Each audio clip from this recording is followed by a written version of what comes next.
New York City, 1967, a small club somewhere in Manhattan. Buddy Guy was on stage, doing what he'd been doing for years. Playing guitar with his teeth, throwing it in the air, catching it, playing behind his head. The moves that would later make Jimi Hendrix famous, but Buddy was doing them first. Tonight, something went wrong. Buddy threw his guitar up. The spotlight hit him. He reached out to catch it. Missed. The guitar hit the floor with a loud crack. Oh my God, Buddy thought. Everyone in the club froze. Was the guitar broken? Was the show over? But Buddy Guy didn't panic. He jumped down on the floor, grabbed the guitar, kept playing, made it look like he meant to do it all along. The crowd went wild. After the show, someone came backstage, told Buddy, "There's somebody out front who wants to meet you. Says he has real taste. His name is Jimi Hendrix." Buddy had never heard of him. Who? Buddy said. They brought Jimi backstage. This young black guitarist from Seattle via London, already making waves in England, not yet famous in America. Jimi looked Buddy in the eye and said something Buddy would never forget. "I just canceled a gig because I wanted to see you play. Could I steal some licks from you?" That's how the friendship began. Between the blues master who invented the moves and the rock revolutionary who would take them into outer space. This is the story of Buddy Guy and Jimi Hendrix. Two guitarists, two generations, one shared language, the blues. George Buddy Guy was born July 30th, 1936, in Lettsworth, Louisiana. Sharecropper parents. 5 kids. Cotton fields. Poverty that made you understand the blues before you could even play them. As a kid, Buddy made his first guitar from a 2-string diddley bow. Later, someone gave him a harmony acoustic. That guitar would eventually end up in the Rock and Roll Hall of Fame.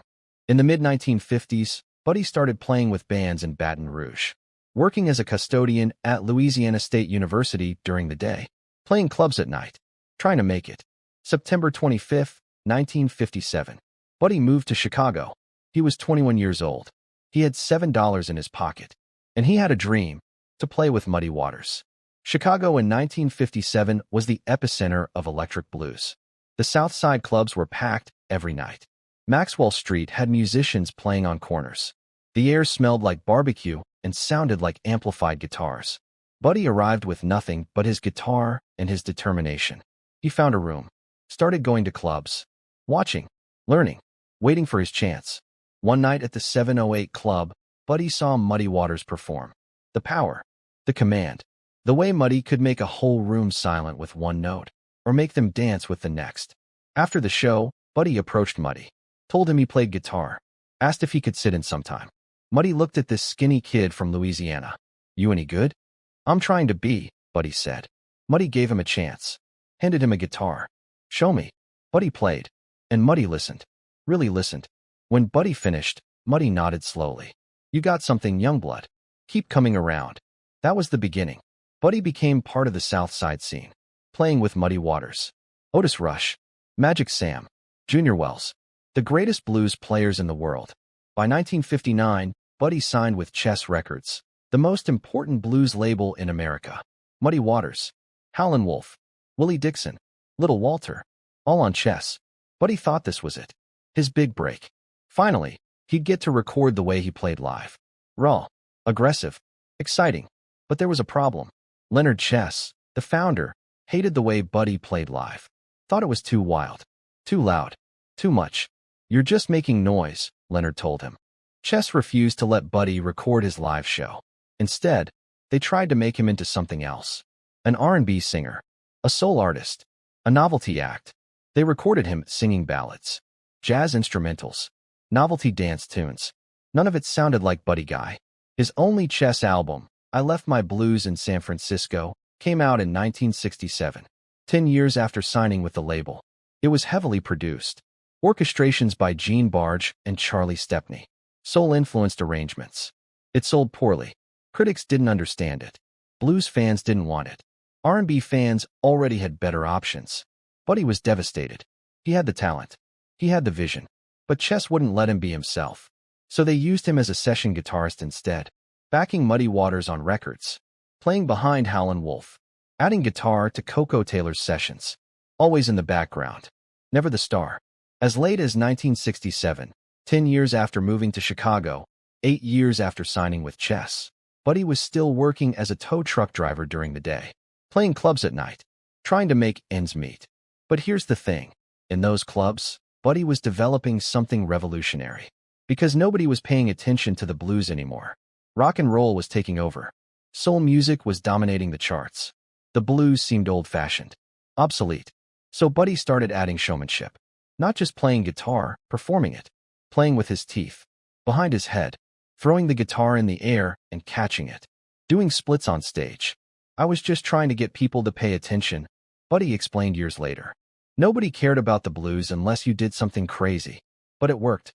People started talking about Buddy Guy, that wild guitarist from Chicago who played like nobody else. And across the Atlantic, British guitarists were paying attention.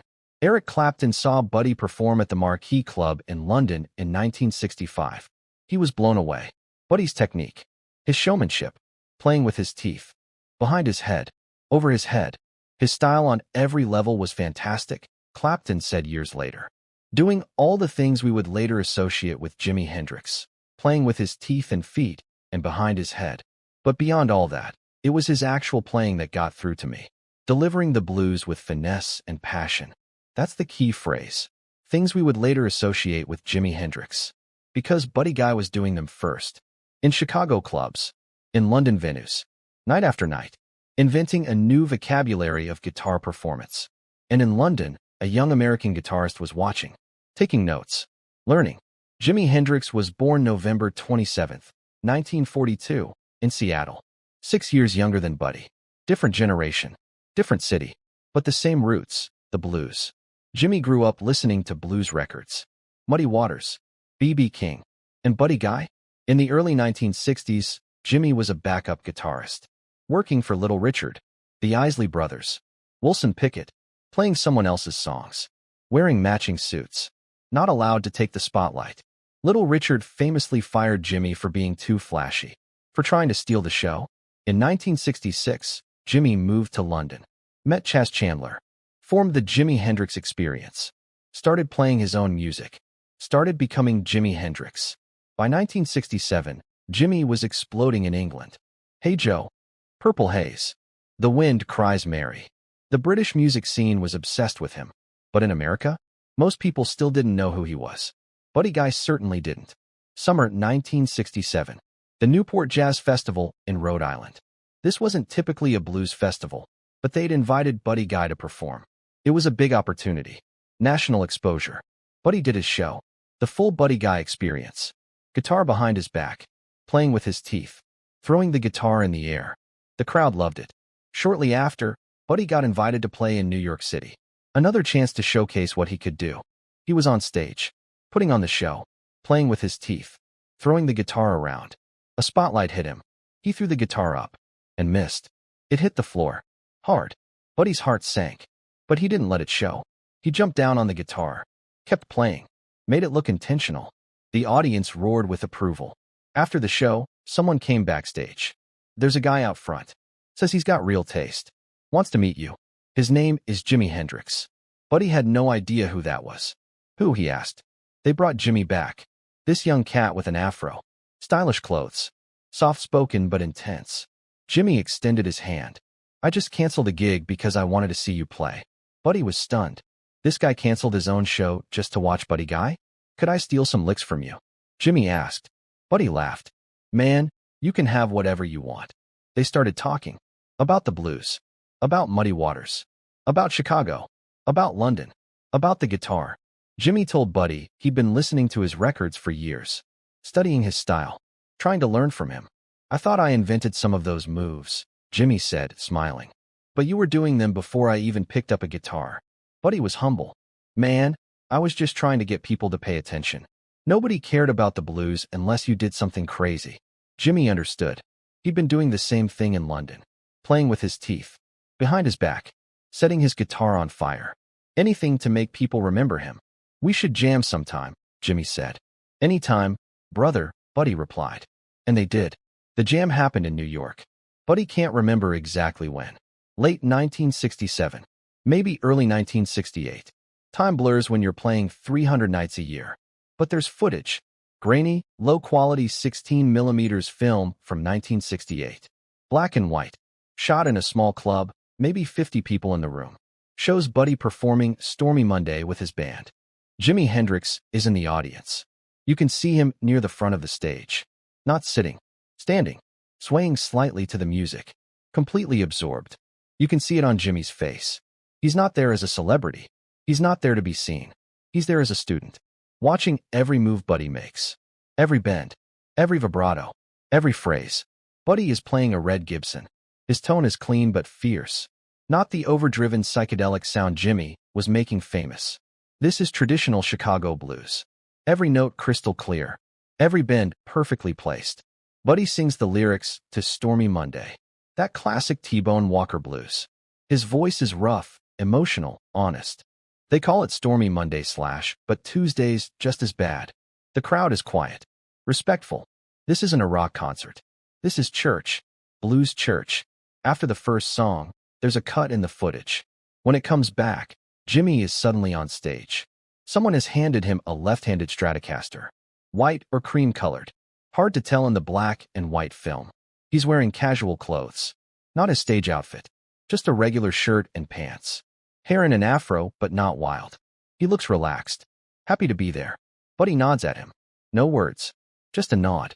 The band kicks into a funky blues groove. 12-bar. Medium tempo. Lots of room to stretch out. And then they start trading. Buddy plays a phrase. Clean. Articulate. Every note singing. Classic blues vocabulary. Bends. Vibrato. Call and response with the bass and drums. Jimi responds. His tone is different. Dirtier. More overdriven. But he's not playing psychedelic. He's playing blues. Respecting the tradition. Answering Buddy's phrases in the same language. Back and forth they go. Buddy. Jimi. Buddy. Jimi. Building on each other's ideas. Pushing each other higher. Around the 6-minute mark, Buddy breaks a string. You can hear it snap. See him grimace slightly. But he doesn't stop. Keeps playing on the remaining strings. Working around the problem. The band keeps going. The bass player takes a solo. Then the drummer. Giving Buddy time to change the string or just adjust. But Buddy waves them off. Keeps playing. Makes it part of the performance. When Jimmy's turn comes for a longer solo, around 9:41 in the footage, he steps forward, closes his eyes, and plays. It's not wild. It's not feedback-drenched. It's blues. Pure blues. But with Jimmy's voice. His phrasing. His touch. The notes cascade. Flow like water. He's not showing off. He's not trying to prove anything. He's just playing. Feeling the music.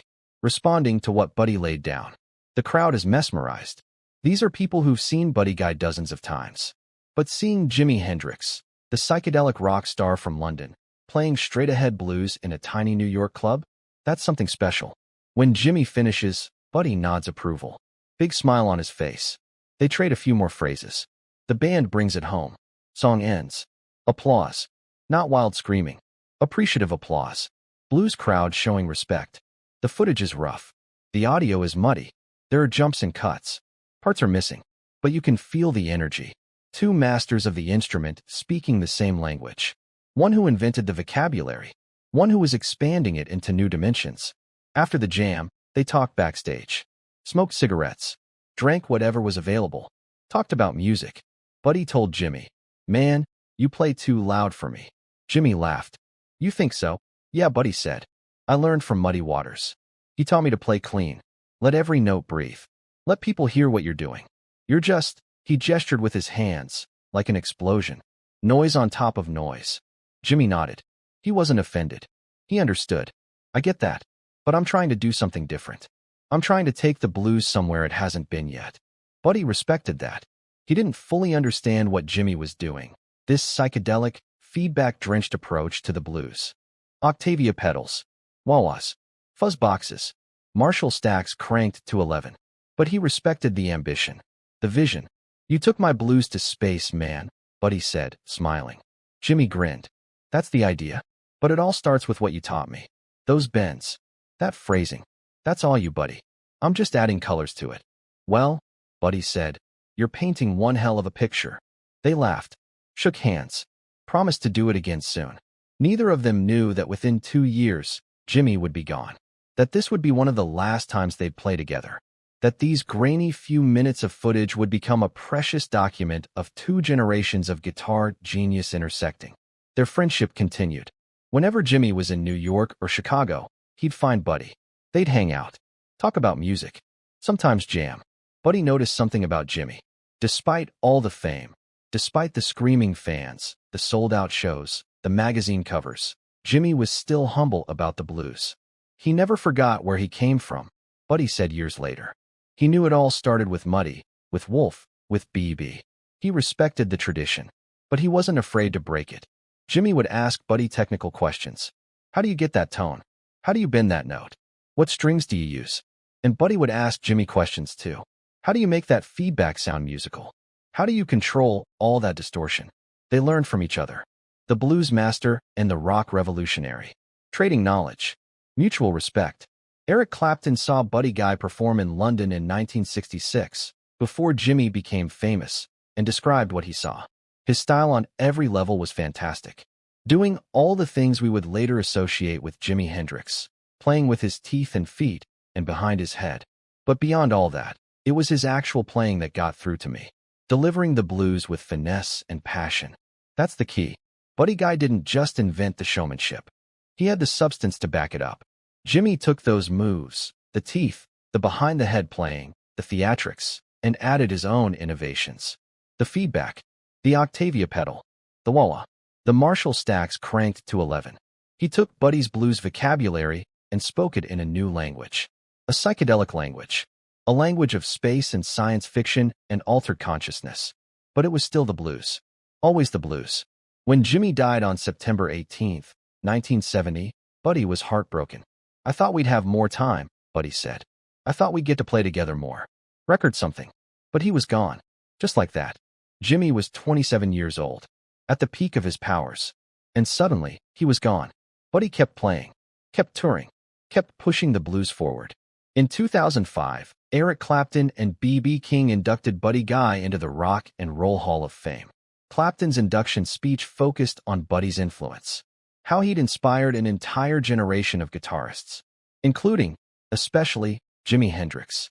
Buddy did far more than just hold his own, Clapton said. He was standing alongside the masters of his craft, confidently pushing the blues into the 20th century. Buddy's acceptance speech was short, just one sentence. If you don't think you've got the blues, just keep living. Today, Buddy Guy is 88 years old, still touring, still playing, still keeping the blues alive. He owns a club in Chicago, Buddy Guy's Legends, a place where blues musicians from around the world come to play, to pay tribute, to keep the tradition going.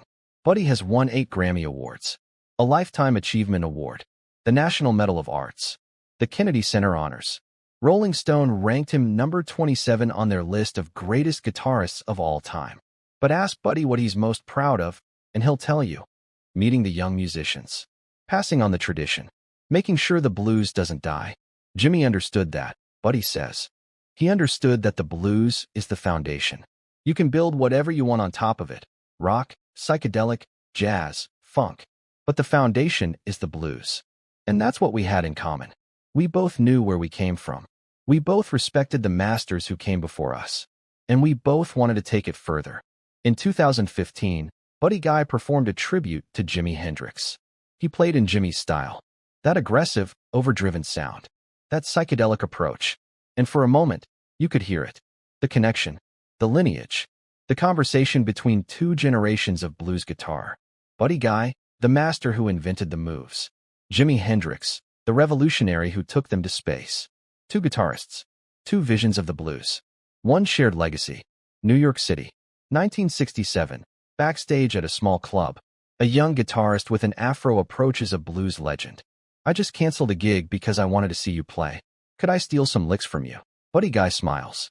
Man, you can have whatever you want. That conversation changed guitar history because it connected the past to the future, the blues tradition to the psychedelic revolution. Buddy Guy gave Jimi Hendrix the vocabulary. Jimmy gave the world a new way to speak it. And decades later, we're still trying to learn the language they taught us.